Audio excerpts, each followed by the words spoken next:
나는 전능하신 아버지 하나님, 천지의 창조주를 믿습니다.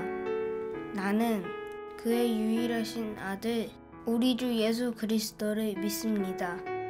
그는 성령으로 잉태되어 동정녀 마리아에게서 나시고 본디오 빌라도에게 고난을 받아 십자가에 못 박혀 죽으시고 장사된 지 사흘 만에 죽은 자 가운데서 다시 살아나셨으며 하늘에 오르시어 전능하신 아버지 하나님 우편에 앉아 계시다가 거기로부터 살아있는 자와 죽은 자를 심판하러 오십니다. 나는 성령을 믿으며 거룩한 공교회와 성도의 교제와 죄를 용서받는 것과 몸의 부활과 영생을 믿습니다. 아멘.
러시아의 우크라이나 침공으로 인해 발생한 난민이 100만 명이 넘었습니다.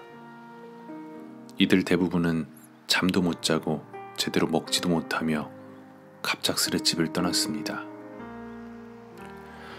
한 인터뷰에서 미용사로 일하던 우크라이나인이 침공 전날 오후 6시까지도 손님들의 머리를 다듬고 있었다고, 불과 몇 시간 뒤에 러시아군의 공격이 있을 거라곤 아무도 상상도 못했다고 말했습니다. 다음날 새벽에 멀리에서부터 들려오는 포성을 들으며 두려워하다가 7살 아들을 위해서라도 피난을 가야겠다고 결심했다고 합니다. 그녀는 어떻게든 전쟁을 피해 살아야만 한다는 생각으로 허름한 여행 가방 하나만 챙겼습니다. 그리고 이러한 피난민들이 100만 명이 넘습니다. 지금도 공포와 절망과 증오로 가득 차 있을 우크라이나의 피난민들을 위해 기도합시다. 하루빨리 우크라이나의 전쟁이 끝나길. 우크라이나의 피난민들을 하나님께서 지켜주시길. 우크라이나 인접 국가들이 피난민들을 품고 도와줄 수 있는 마음을 품길. 피난민들의 마음에 절망과 증오가 아닌 소망과 사랑이 피어나길.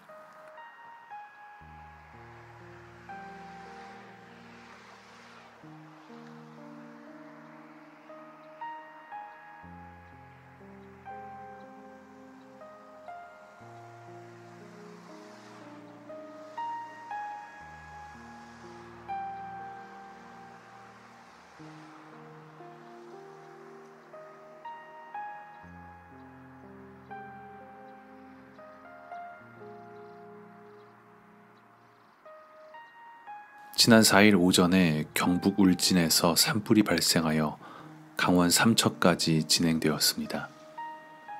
그리고 다시 무서운 기세로 남쪽을 향해 번지고 있습니다. 또한 다음날 새벽 1시쯤 강원 강릉시 옥계면에서 발생한 산불은 동해시로 번졌고, 강릉시 성산면에서도 산불이 발생했습니다. 이미 수천 명의 사람들이 산불을 피해 집을 떠났고 수없이 넓은 땅과 산이 잿더미가 되었습니다. 자신의 집과 땅이 한순간에 잿더미가 되어버린 사람들의 마음은 어떨까요? 과연 무엇이 이들에게 위로가 되며 또 이들은 어떻게 해야 소망을 품을 수 있을까요? 이 시간 산불 피해 지역을 위해 또 수고하며 애쓰는 소방관들을 위해 기도합시다. 산불 피해 지역들의 불이 조금의 불씨도 남지 않고 사라지길. 피해를 입은 사람들의 마음에 있는 절망이 희망으로 변하길. 산불을 진화하느라 수고하며 애쓰는 소방관들과 모든 관계자들을 지켜주시길. 산불로 인해 타버린 땅에 다시 하나님의 생명의 씨앗을 심어주시고 새싹이 돋고 생명의 기운이 솟아나길.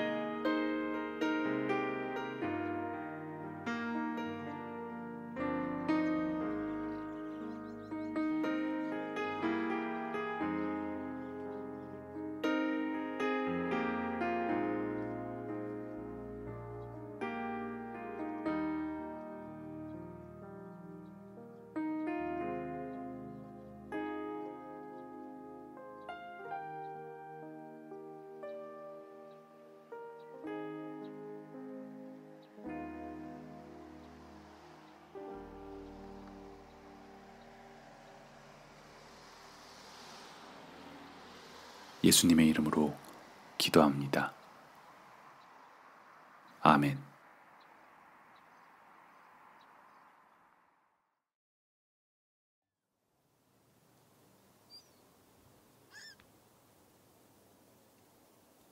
누가복음 4장 1절부터 13절 말씀. 예수께서 성령으로 가득하여 요단강에서 돌아오셨다. 그리고 그는 성령에 이끌려 광야로 가셔서 40일 동안 악마에게 시험을 받으셨다.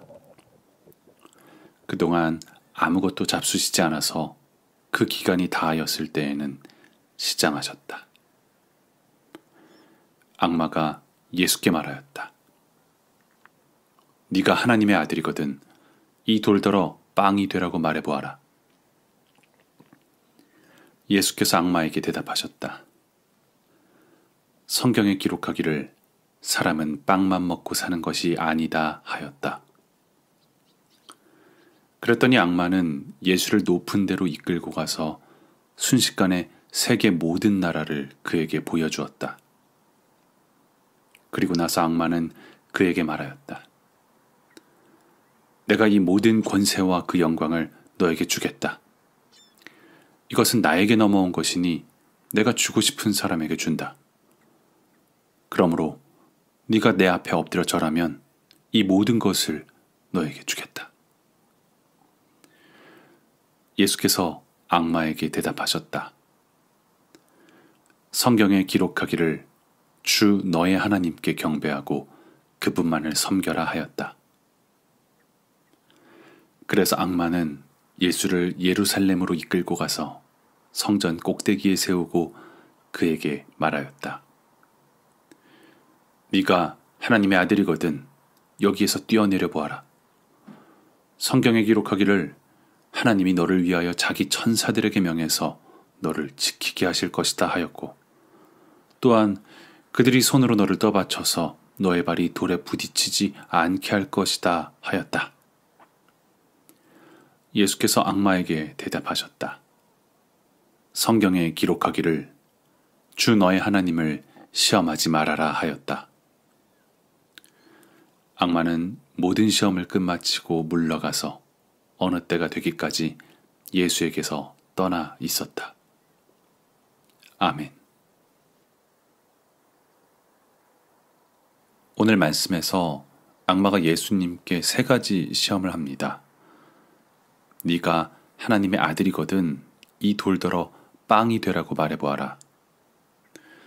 네가 내 앞에 엎드려 절하면 이 모든 권세와 영광을 너에게 주겠다.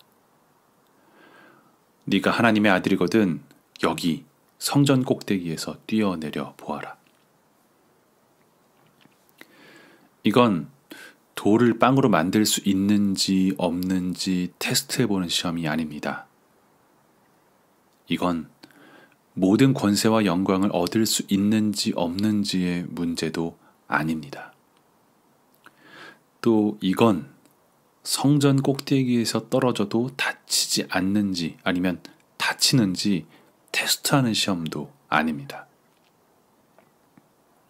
사탄의 시험에서 중요한 점은 돌이나 빵, 권세나 영광, 또 성전 꼭대기에서 뛰어내리는 것이 아닙니다. 핵심은 예수님이 하나님의 아들이라는 점입니다. 이 세 가지 시험으로 예수님은 스스로 하나님의 아들임을 증명하셨습니다. 악마가 묻는 첫 번째 질문은 네가 하나님의 아들이면 이 돌더러 빵이 되게 해라였습니다. 그리고 만약 예수님께서 악마의 말대로 돌로 빵을 만드셨다면 스스로 하나님의 아들임을 포기하신 꼴이 되는 것이죠.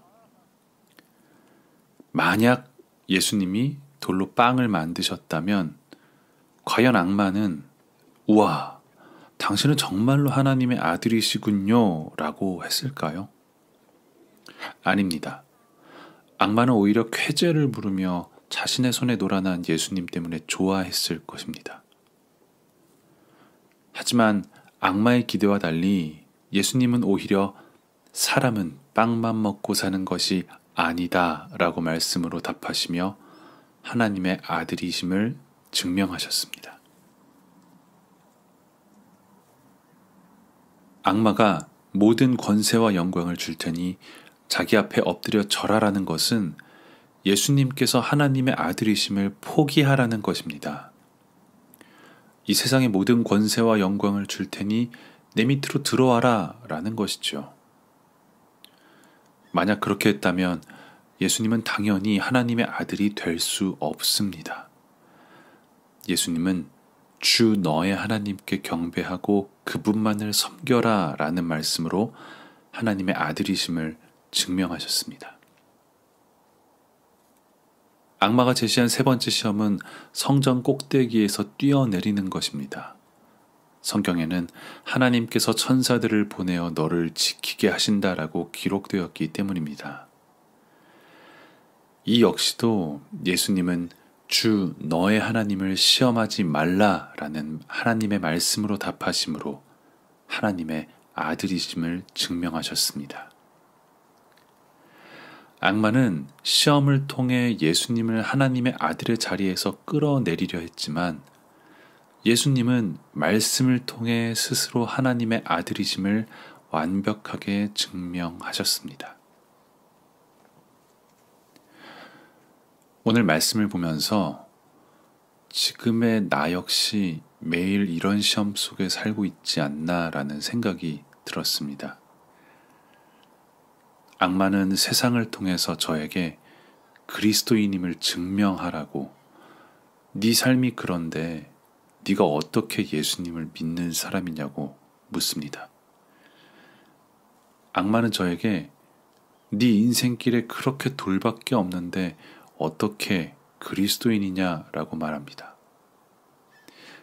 이 돌들 전부 빵으로 바꿔달라고 네가 믿는 하나님께 기도해보라고 말합니다. 네 인생을 걸고 도박을 해보라고 네 마음껏 살아도 분명히 네가 믿는 하나님이 널 지켜줄 테니 너의 하나님을 시험해보라고 말합니다. 정말로 하나님이 계시다면 네가 진짜 그리스도인이라면 돌들이 전부 빵으로 바뀔 거라고 마음껏 뛰어내려도 네 인생에 나쁜 일은 하나도 안 생길 거라고 유혹합니다. 악마는 매일 저에게 다양한 매체와 수많은 사람을 통해 수많은 권세와 영광을 보여주며 예수님 말고 자기를 믿으면 다 주겠다고 말합니다. 공의와 정의 따위 버리라고 잠깐만 눈 감으면 된다고 아무도 모를 거라고 솔직히 사랑과 은혜 같은 건 중요하지 않다고 저의 시선을 세상의 권세와 영광으로 돌리려고 합니다. 하나님에게서 저를 빼앗으려고 합니다. 이러한 시험은 제가 그리스도인이라는 것을 증명해보라고 말하지만 그대로 따른다면 오히려 그리스도인이 아니게 되어버립니다. 마치 예수님께 네가 만약 하나님의 아들이라면 이라는 조건으로 말을 하지만 그대로 따르게 되면 하나님의 아들이 아니게 되어버리는 것처럼 말입니다. 제가 진짜 그리스도인이 되려면 예수님께서 말씀하신 대답을 따라야 합니다. 나는 빵만 먹고 사는 사람이 아니야. 나에게는 빵도 필요하지만 그보다 먼저 하나님의 사랑이 필요해. 나는 오직 주 나의 하나님만 경배하고 섬기는 사람이야. 내 삶은 내가 경배하는 분이 하나님인가 아닌가의 기준만 있지 얼마나 높은 곳에 오르고 얼마나 많은 것을 소유하냐는 기준은 없어. 나는 나의 주 하나님을 시험하지 않아. 시험은 내가 받는 거야. 나의 위치와 역할은 감히 하나님을 시험할 수 있는 자리가 아니야. 나는 그저 하나님께 순종할 뿐이야. 사랑하는 나그네 여러분, 가끔은 내 주위의 돌이 떡이었으면 싶을 수도 있습니다. 때로는 저 높은 자리에 오르고 저 많은 소유를 갖게 된다면 하나님께 더 큰 영광이 될 거 아니야? 라고 생각이 들 수도 있습니다. 어차피 하나님께서 나를 지켜주실 거야 라고 될 대로 되라는 식의 생각이 들 수도 있습니다. 하지만 이런 생각들은 절대로 우리가 그리스도인임을 증명할 수 없습니다. 이 생각대로 따른다면 오히려 우리가 악마의 자식이 되어버릴 뿐입니다. 이런 시험과 유혹이 찾아올 때마다 성령 하나님께서 우리의 마음에 오늘 말씀 속에서 악마의 시험에 멋지게 답하신 예수님을 기억나게 하실 것입니다. 빵도 중요하지만 그보다 먼저 하나님의 사랑을 구하고 오직 하나님만을 경배하며 하나님께 순종하는 삶으로 나아가는 예수님처럼 멋진 나그네가 되시길 진심으로 간절히 축복합니다. 사랑과 은혜의 하나님 아버지 감사합니다. 지난 한 주간 너무 어지러운 세상 속에서 너무나도 지친 영혼이 예배를 통하여 하나님의 은혜 안에 거하게 하심에 감사드립니다. 오늘 말씀을 보며 우리 자신의 삶을 돌아봅니다. 악마의 시험 속에서 예수님께서 하나님의 아들이심을 말씀으로 증명하셨듯 우리도 그리스도인임을 증명하기 원합니다. 돌이 빵이 되어서가 아니라 높은 곳에서 뛰어내려도 다치지 않아서가 아니라 돌만 있어도 하나님의 사랑을 누리기에 하나님을 시험하지 않고 하나님께 순종함으로 그리스도인의 길을 걷겠습니다. 세상의 권세와 영광을 잃는다 하여도 하나님만 섬기고 하나님만 경배하겠습니다. 시험이 올 때마다 우리에게 말씀의 힘을 주십시오. 이제는 모든 나그네들의 주인이 되시는 예수 그리스도의 은혜와 아버지가 되시는 하나님의 사랑과 도움이 되시는 성령 하나님의 함께하심이 인생에 찾아오는 모든 시험 속에서 예수님을 따르기를 소망하는 모든 나그네들과 지금도 전쟁으로 인해 두려움 속에서도 하나님의 은혜를 구하는 우크라이나의 모든 사람들과 산불로 인해 절망에 빠진 가운데 있는 모든 사람들에게 지금부터 영원히 함께 하시길 간절히 축원합니다. 아멘.